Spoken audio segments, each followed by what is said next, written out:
No último dia 6 de agosto, Felipe Bressanin Pereira, um youtuber influenciador conhecido como Felca, realizou algo muito raro na internet.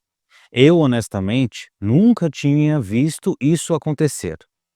Ele conseguiu alcance inédito de visualizações, de inscrições e de seguidores, onde seu conteúdo igualmente atingiu também, vejam só, diversas mídias, entre jornais, emissoras de TV e diversos sites na internet.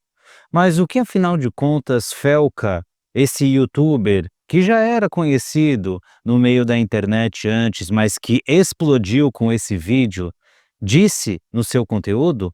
E o que nós podemos tirar aqui de melhor para refletir no vídeo de hoje? Vem comigo que a gente vai falar sobre isso agora. Olá você, seja mais uma vez muito bem-vinda e bem-vindo a mais esse vídeo aqui no nosso canal do CEF, o Centro Espírita Fraternidade do Ipiranga. Rogamos sempre o amparo da espiritualidade maior para que juntos possamos debater, refletir e aplicar o conteúdo de mais este vídeo em nossa vida. Realmente, depois de assistir ao vídeo Adultização, publicado pelo Felca, esse youtuber, no último dia 6 de agosto, eu não consigo enxergar o YouTube e a internet da mesma maneira, porque ele realizou ali, por meio da plataforma digital, uma denúncia tão bem estruturada e formulada, sem ao mesmo tempo fugir do estereótipo que ele adotou para si, com um humor um tanto quanto sarcástico, autodepreciativo, que lhe é característico, para denunciar a exposição de menores na internet. Esse problema não é novo cá para nós. Desde os tempos mais áureos da TV, lá na década de 80 e 90, crianças, adultos expõem a sua sexualidade. Quem é mais velho vai lembrar aí, por exemplo, de um quadro que até hoje é polêmico, que passava nas tardes do final de semana do SBT, A Banheira do Gugu, que simulavam ali justamente atos sexuais, exposição demasiado explícita e assim por diante. A própria menina, chamada Camilinha, que Felca retrata em seu vídeo, já havia aparecido também em programas dominicais, se expondo, dançando, rebolando e assim por diante. Logo, definitivamente, esse tema não é novo. Mas o que surgiu de diferente, então, com o vídeo do Felca? O que será que ele falou? O que será que ele expôs? Como eu citei, Felca fez um trabalho muito bom. Foi cerca ali, segundo ele, de 1 ano de investigações no meio das principais redes sociais para catalogar, acompanhar o comportamento e denunciar aqueles que propagam conteúdo adulto na forma de crianças na internet. E não só isso, Felca também denunciou como os pedófilos, aqueles que buscam realmente na sexualização infantil um negócio, um produto, eles se comportam por um meio muito simples: comentários de vídeos, comentários de postagens, mensagens diretas aos criadores, pedindo cada vez mais conteúdos e cada vez mais explícitos e assim por diante. Confesso que o que me chamou a atenção foi a demasiada exposição e a facilidade com que os chamados apreciadores desse conteúdo têm com os criadores, onde o caminho entre um e outro fica cada vez mais estreito. O que quero dizer é que aquele que que deseja assistir mais deste conteúdo, por pior que ele seja, ele consegue facilmente trocar informações com outros que partilham desta mesma patologia. E sim, pedofilia é uma patologia, é uma doença que precisa ser tratada. Claro, isso não isenta em nada a responsabilidade daquele que consome, que procura, que vive em prol deste conteúdo. Há um termo muito comum na internet chamado Deep Web. E o que isso significa? Significa a internet profunda, a internet que não aparece nos sites de busca mais comuns, por exemplo. A internet que está embaixo, inclusive é muito utilizado a analogia de um iceberg, onde a minoria da internet está descoberta, está visível a todos, mas a grande maioria está obscura. E muito se colocou na Deep Web essas trocas de mensagens, essa rede de comunicação criminosa, doentia e a publicação e também a comercialização desse tipo de conteúdo. Eu acredito que o Felca fez foi ilustrar para todos, aproveitando, claro, a sua visibilidade notória, de que isto não está restrito à Deep Web, mas está muito fácil de ser obtido. Está muito fácil de ser exposto, comercializado, divulgado, compartilhado. Como? Basta ter um celular na mão. A gente sabe que o celular é algo que se popularizou muito nos últimos anos, ainda mais no Brasil.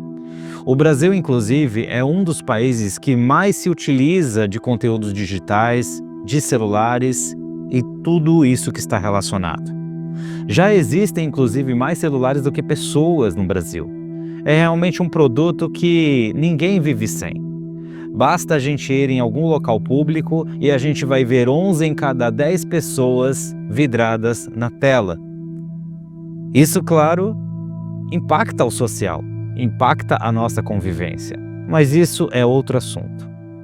O que queremos destacar aqui é que essa porta aberta, que foi aí uma metáfora inclusive utilizada pelo próprio Felca no seu conteúdo, ela pode existir dentro da nossa casa, sem que nós saibamos.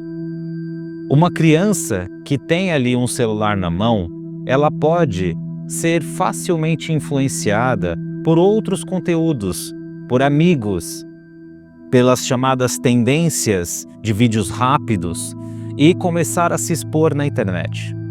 E até pouco tempo atrás, os pais responsáveis achavam isso engraçado, achavam isso natural, no entanto, não colocavam ali quaisquer restrições para essa utilização. Mas, de uns tempos para cá, realmente vários influenciadores, várias populares na internet começaram a chamar a atenção para isso, que essa exposição poderia ser levada para um lado obscuro, que ninguém da família, ninguém responsável pela criança gostaria que fosse levado. E com o vídeo do Felca isso realmente explodiu. O que eu quero dizer com isso? Que basta uma criança gravar um conteúdo dançando ou até mesmo falando, se expondo e publicar isso na internet.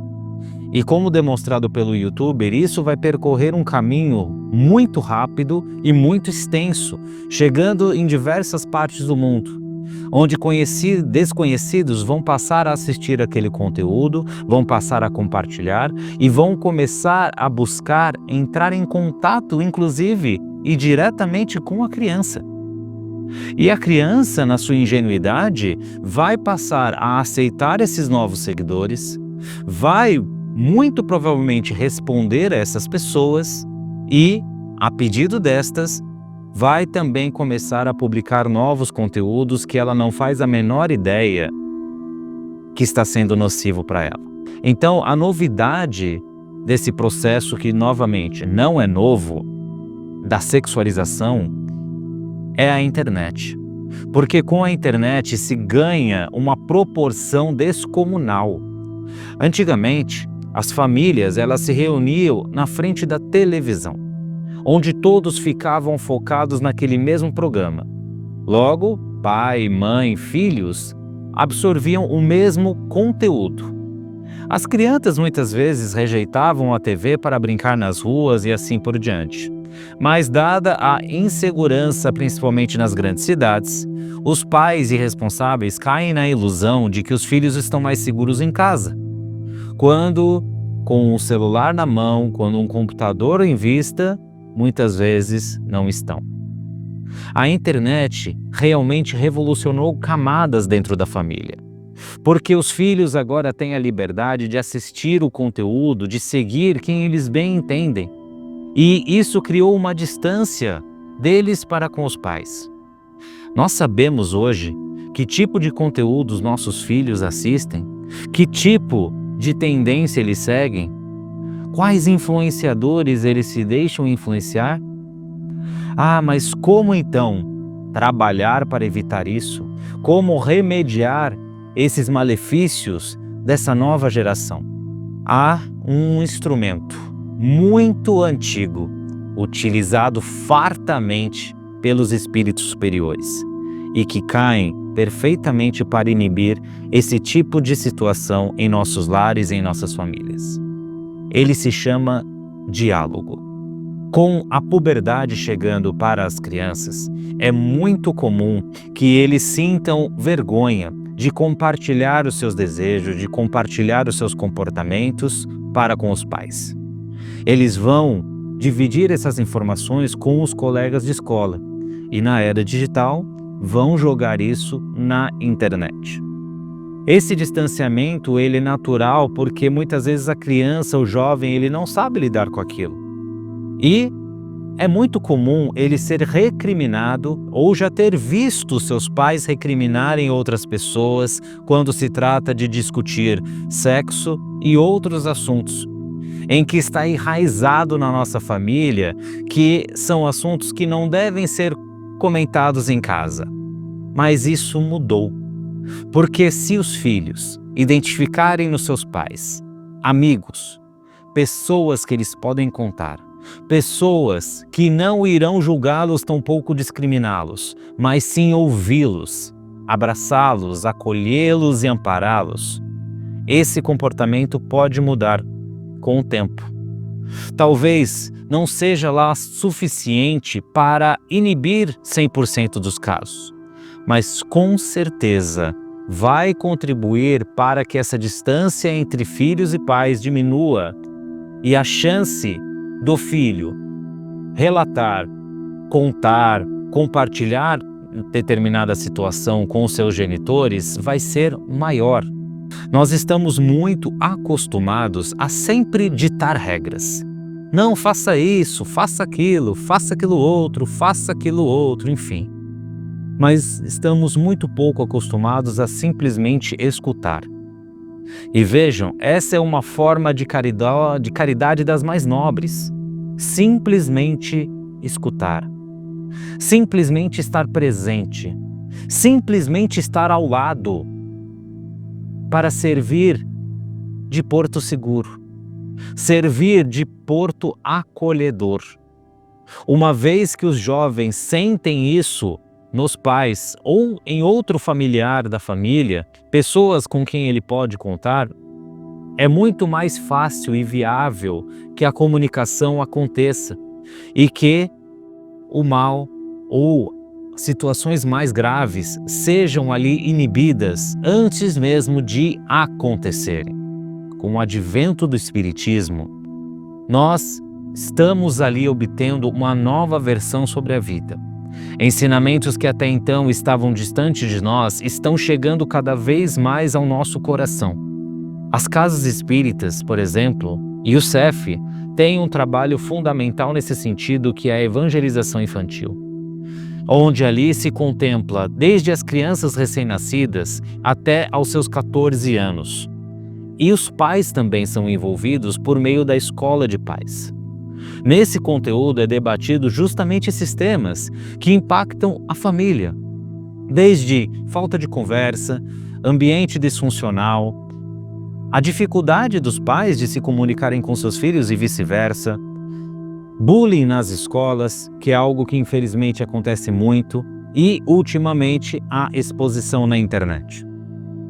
Uma vez que os pais, uma vez que nós adultos desenvolvemos mais a nossa humildade no ponto de auxiliar, de ouvir as crianças, dar a determinada relevância para o que elas nos falam, esse cenário tende a mudar. Porque em um ambiente familiar forte, quem não é bem-vindo não entra, mesmo que seja por meio das redes sociais. O diálogo sempre ajuda. O acolhimento sempre auxilia. São ferramentas gratuitas que estão aí como nosso papel de pai e mãe, acessíveis a todo instante. Mostrar carinho, mostrar entendimento, dar importância ao que os filhos relatam desde muito pequenos. É trazer os nossos filhos para perto de nós. E uma vez que eles se sentirem abraçados dentro do lar, eles não vão procurar fora ou irão procurar muito menos lá fora um conteúdo que irá lhes prejudicar. O trabalho é árduo e, infelizmente, mas não por acaso, o mal, ele age de forma muito mais rápida e organizada do que o bem. Essa é mais uma característica de um mundo de provas e expiações, onde, por meio de muita dor, é que vamos aprender como lidar com as questões humanas. E esta é mais uma delas. Este deveria ser um compromisso de todas as famílias. Então, que possamos reafirmá-lo mais uma vez hoje, no sentido de protegermos os nossos filhos, aqueles que estão sob nossa responsabilidade, realmente abraçando-os não apenas com os nossos braços, mas igualmente com os nossos corações. Então vamos nesse instante partindo para as nossas vibrações. Convido a você então a juntos respirarmos fundo e a fecharmos os nossos olhos para que possamos entrar em sintonia com a espiritualidade maior que está aqui conosco e assim possamos elevar a nossa capacidade de doação a todo o nosso planeta, doando a melhor das energias, muito amor, muita paz, muito entendimento. Vamos levar cada vez mais a compreensão e a consolação àqueles que sofrem devido a catástrofes, guerras, tragédias. Vamos envolver o nosso Brasil com muito carinho, rogando para que aqueles que estão sem abrigo, entregues ao frio, à fome, à solidão, que sejam abraçados nesse instante, que se sintam acompanhados pela luz de Jesus. Vamos vibrar pelos lares, para que a luz do Mestre possa levar cada vez mais entendimento, compreensão e amor aos corações de pais, de mães, de filhos, de filhas, de todos os familiares, fazendo-os repensar os seus comportamentos, a convivência, levando cada vez mais harmonia para o seio familiar. Vibramos para que Jesus ampare e ilumine o caminho daqueles que ainda perecem no Vale dos Suicidas ou nas regiões mais trevosas do umbral. E vamos rogando para que Jesus nos dê cada vez mais lucidez, nos dê cada vez mais força, resignação e perseverança. Rogamos que o Mestre deposite sobre nós neste momento a melhor das suas energias, fazendo com que o nosso corpo se sinta fortalecido e principalmente com que as nossas emoções se equilibrem. Rogamos a Jesus que possa também tocar e derramar nesses recipientes com água que preparamos, muita luz, muita paz e todos os elementos que vão fazer desta água ali uma fórmula fluidificada para nos tocar também profundamente. E que essas preces, que essas orações, que os nossos desejos sejam levados ao mais alto e assim possam ser distribuídos a todos os maiores necessitados. Agradecemos assim a este momento de prece e de oração, onde juntos rogamos graças a Deus. Muito obrigado por ter acompanhado até aqui. Não se esqueça de se inscrever em nosso canal, de dar aquele curtir porque isso fortalece muito o nosso trabalho. Não se esqueça também de, ao se deparar com um conteúdo na internet em que está relacionado a qualquer um dos temas que abordamos aqui e que vão prejudicar menores de idade, principalmente, de denunciar. Tem um canal específico para denúncias em cada plataforma digital, em cada rede social. Vamos começar a fazer cada vez mais uso dela. Eu me despeço por aqui, rogando sempre que Jesus lance luz nos caminhos que nos parecem mais obscuros. Um grande abraço e até a próxima. Tchau!